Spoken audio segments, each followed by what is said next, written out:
Pokemon Black and White, a turning point in the series. For good or for bad, that's up to you to decide. As for me, I'm winning with a team no one wanted in a game often called the worst. And it was during this playthrough I remembered surprising things about the game and myself. Let me show you how it all unfolded. We begin our journey with a Vanillite, the ice cream cone Pokemon, and we're choosing this because it is the poster child for hatred amongst Generation 5. Everyone was like, oh wow, an ice cream cone Pokemon, wow, they've really run out of ideas, but I've come to appreciate the Pokemon that are like yokai. And they've been happening since Generation 1, like Voltorb and Magnemite. And as the Bare Naked Ladies put it, vanilla is the finest of the flavors. The issue with Patrat is not so much its design as it is, well, it's partially designed, but it's also that Lillipup is the direct competition, and Lillipup is adorable. Patrat and Watchog have always reminded me of the snake from the Jungle Book, you know that one scene? Ah yes, the obligatory story of Black version. Now, I've never, up until this game, played Pokemon for the story, and a lot of people have varying opinions on the story of Black version. Look, does the story make complete sense? No. Is it quick? Also no. Does it do a lot of character development? You know, okay, so it falls short in a couple of ways. But for the first time, I care about what the evil team is doing, as opposed to it just being some silly obstacle in my way of collecting badges. And is it just me, or is the player's mom kinda... Anyway, we get given our next Pokemon, which is the Fire Monkey Pansear. Now, off of my minuscule Reddit research, everyone hates the monkeys, and I'm not entirely sure why. I'm sure it's got something to do with the design and the firepower, but for me, early water, fire, or grass choices are a pretty good game design choice. I enter my first gym where I take out my Pansear and put it up against his Pansear, fire versus fire, and I get an early paralysis, so the rest of the fight goes pretty well. Look, they added a lot to this game, with the rotation battles, a bunch of cool gym designs, different puzzles and stuff like that, but the coolest feature by far is the shining of gym badges. I do want to take a moment to talk about the rivals in this game, Bianca and Charon, and they're both annoying as sin and unhelpful in almost every interaction that they're ever in. That said, they grew on me. I don't actually dislike them as rivals. They have distinct personalities that aren't just carbon copies of one another. The next addition to our team is Sock, the Muppet Pokemon. I mean the fighting Pokemon. But what he lacks in design, he makes up for with stats and typing. Fighting type is goated in this game, which you're about to see in this fight against Lenora, and by the way, Lenora is way harder than I remember her being. This fight alone took me like 6 tries to get through with Sock on the team. I did try it a couple times without Sock beforehand, and I just got completely obliterated. But with Sock, all I need to do is get lucky enough for the Herdier to stay asleep so it doesn't use Takedown, and to wake up in enough time after her Watchog puts me to sleep, and I can climb my way to a victory by low sweeping her Watchog. Luckily, I was +1 from an earlier buff. Team Plasma does cut my victory dance short, but I will shine my badge before heading out to deal with them. Something I appreciate about the gym leaders of this game is that they feel like part of the game instead of just these arbitrary things that you have to go fight every once in a while. It kind of turns the old formula on its head. Though admittedly, I wish that Berg had taken the other route.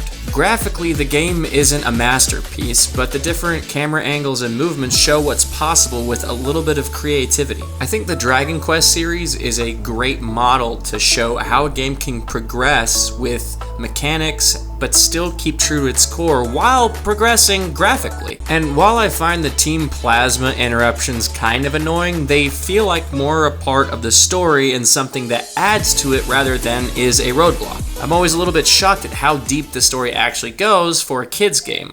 My Patrat evolves into a Watchog and I'm ready to take on Bird, who, unlike the anime, makes me fight for my badges. My ice cream cone delivers fatal icy death to his faint to his first 2 Pokemon. Unfortunately, I'm not fast enough to seal the deal against his Leavanny, and Vanillite goes down, but don't worry, I brought a Fire-type Pokemon for just this. Oh my gosh, I'm almost dead. Fainted. I know I'm a little underleveled, but I just think it should take no more than 2 Incinerates to get rid of his Leavanny. And with that, Berg is defeated and I get another shiny badge. And then I run into the street with all these people. Bet you can't point out the protagonist.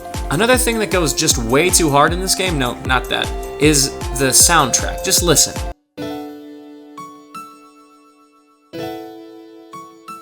There's other great soundtracks in this game, like the Sephiroth theme song for Ghetsis and other stuff, but that one really gets me in my feels. I catch a Maractus because no one remembers it. On a very, very real note, I did not remember about this Pokemon until I started this playthrough and looked up what I was gonna catch. Anne invites me on this weird sort of date, and then I go to fight Elisa, whatever her name is. I'm bad at names, people. And I'm also bad at this game. Specifically this battle, though. Her Emolga Volt Switch strategy had me just raging.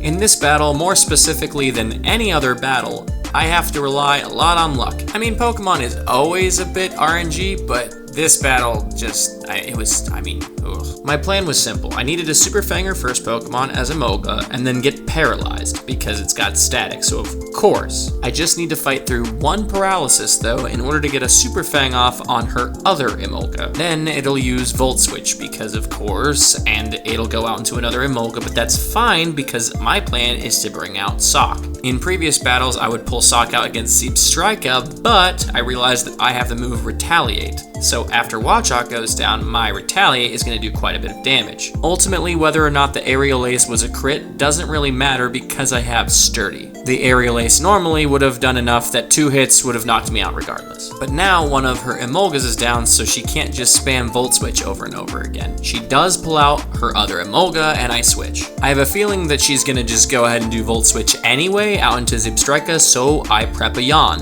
Which, as far as status moves go, I really do like Yawn because it takes some timing to be able to use it correctly. With something like Hypnosis, I have to hope that the Pokemon stays asleep if I want to do something crazy like switch my Pokemon out. I opt instead to sack my Simisear so that my Sock doesn't take any of the spark damage, and now Sock comes in on a fresh and sleepy Zebstrika. Retaliate, unfortunately, is not enough to take it out completely, but it is enough so that she won't use any healing items on it. A low sweep will finish off her Zebstrika, and then she brings out her Emolga for immediate death, feint on my Sock. You might be wondering, if I had an ice Pokemon, why didn't I just use it against her flying Pokemon? The simple answer is her Emolga was just too strong and Volt Switch did way too much damage. But with my trusty dusty Ice Cream Cone, we get our 4th badge from the Unova region. And then I go and meet the champion of this game, who's a little bit useless, honestly. He makes me and Sharon fight 2 kids in the parking lot, and then things get weird in Team Plasma. But hey, it's 2024, I'm not gonna judge. I really do love the gym designs from this game specifically, and specifically Clay's gym. I mean, look at this thing. It looks like I'm going into a Final Fantasy dungeon fight. Like, those are Chaos Emeralds if I've ever seen them. The fight against Clay did not go how I expected. First off, he swaggers me, so he immediately causes his own demise with an avalanche.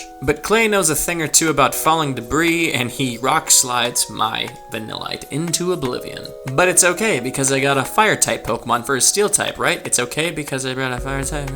No, it's actually okay because I brought a Grass-type to deal with this. Right, I mean, it's not going to be super effective or anything, but as long as he doesn't get a critical hit with his Rock Slide, I mean, what are the chances? More and more throughout this game, I am relying on Sock, and he is delivering. Here's a fun bit of Shoop trivia that no one asked for. When I was in high school, I did a puppeteering class as an elective, and I loved it. And just like that, we got our 5th badge, and we proceed to shine it, like all good gym badge owners should do. It's just so nice to see a world in which these nice young gentlemen escort little old me across a rickety bridge, and then I beat N to a bloody pulp, and then I get a call from Mom. I have a problem. In order to repent of my sins, I need to go up this tower and get an extra healthy scoop of ice cream. How can anyone hate this thing? Look at the dopey little smile. Whoa, Skyla, this is a kid's game. Now I gotta go back up the tower, evolve another Pokemon. I evolve Simisear into Pansear and apologize to women everywhere. The battle against Skyla is not too difficult with her team makeup, and it helps that Watchog is kind of a beast in this fight. We get a lucky crit on her Unpheasant, and then unfortunately we get the unlucky end of a crit from her Swanna. Unfortunately, our luck keeps getting worse because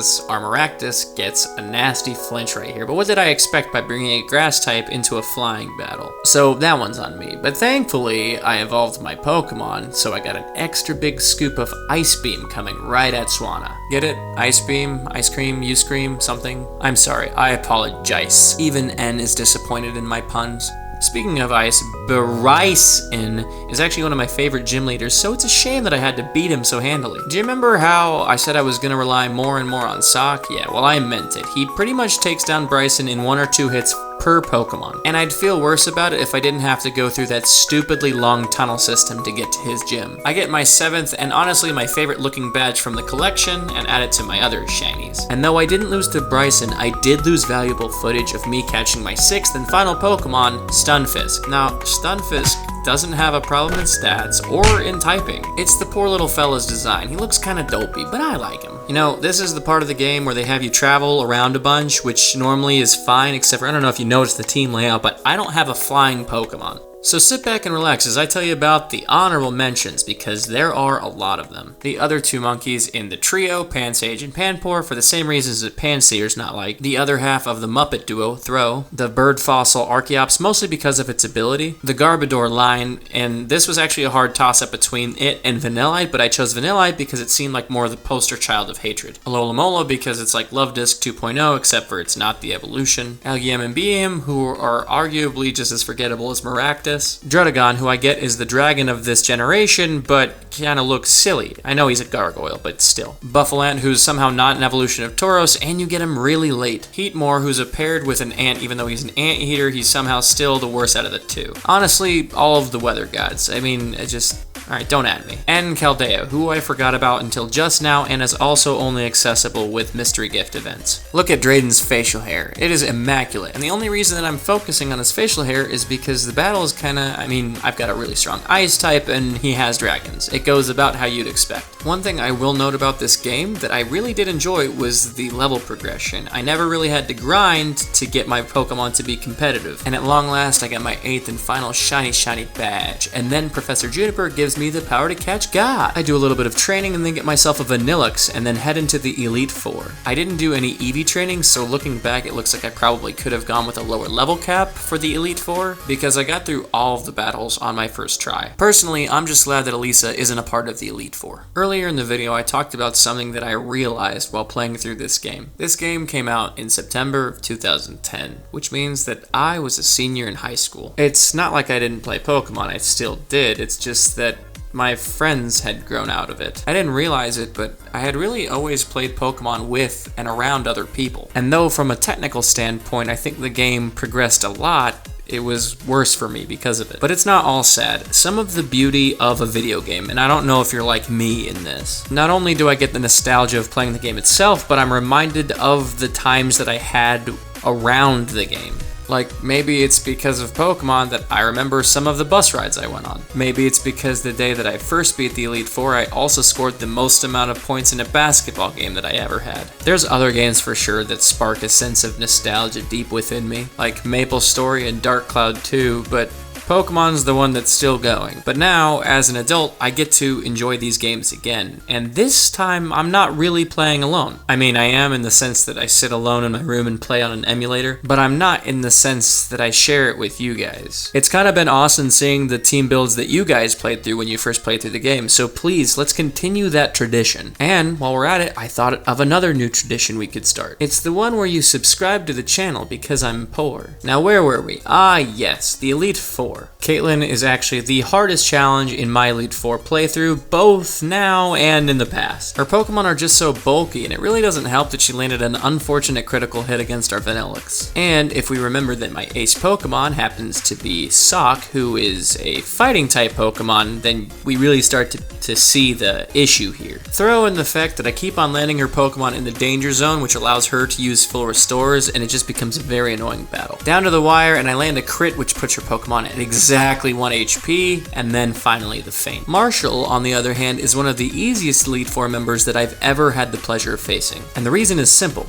I cheat. No, not really. I don't cheat, but it might as well be cheating. His Pokemon stays asleep, so I just bulk up 3 times to get +3 defense and attack on my Sock. Look, I know that setup and sweep is a decent strategy for any Pokemon game, but in Black and White specifically, it feels a little cheesy because there's not a lot of great answers for sweepers, especially in the Elite Four. But shoot, if you know this, then why did you set up and sweep in the first place? Well, that's because sometimes the cheesiest solution is the only solution that I could come up with in the 3.5 minutes that I took to prep for this battle. Uh-oh, I hope that his Sock doesn't do too much damage.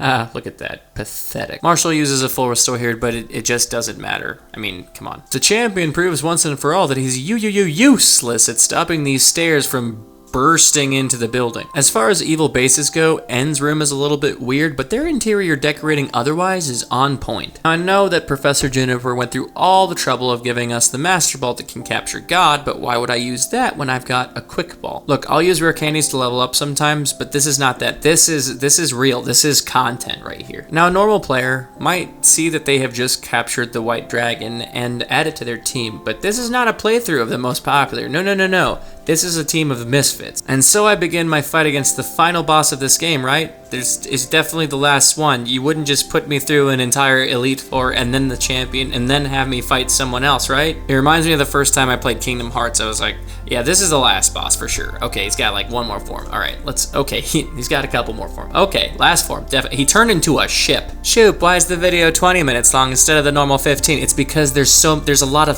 stuff here, okay? I use my Fire Monkey mainly as a means to get his Zekrom to go to sleep, and would you look at that, he fell asleep. I don't super love that I only got one term of Zekrom sleeping, but I have gotten pretty lucky with sleep over the course of the game. I do manage to knock his Zekrom out, but not without facing some collateral damage from his Giga Impact, and then I take a weird Focus Blast from Kling Klang. Yeah, there's something strange about that Kling Klang because it's faster than my... Oh, it's disguised. Actually, when I fought him originally, I had no idea that it was a disguise at all. So it just kind of worked out that fighting is super effective against both Steel and Dark type because that was not on purpose. Fighting is also super effective against Ice Cream. But it's not super effective against Flying, and we don't have a good switch out option, so unfortunately, our sock goes down. Stun Fist comes in for pretty much the perfect counter to Archeops. And I don't know why, but I thought he would be faster than Caracosta, but I was wrong. Horribly wrong. Oh, pepper spray! Pepper spray? That sounds delicious! I was wrong! I was horribly wrong! Maractus comes back in though, and with quad effectiveness, we win. And that's gotta be the last battle of the game, right? They wouldn't just throw another, oh my Lanta. Sometimes I forget how long they started to make these games after the 4th generation. Ghetsis is a stupid staller type tactic person, and I would have been done with him on my first Pokemon, or my second, except for he likes to use those full restores.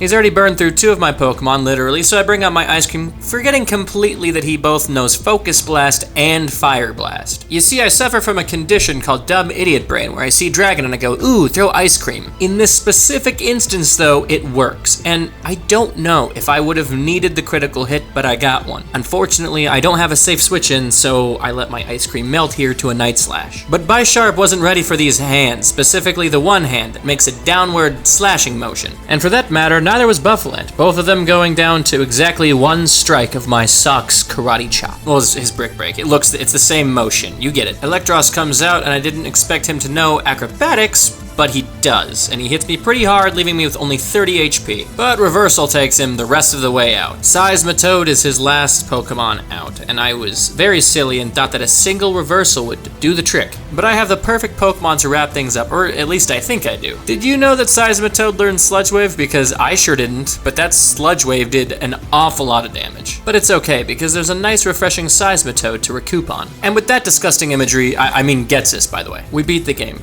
And I'd like to think that N appreciates our ability to take the outcasts of the Pokemon world and beat him with them. Look, a wild call to action.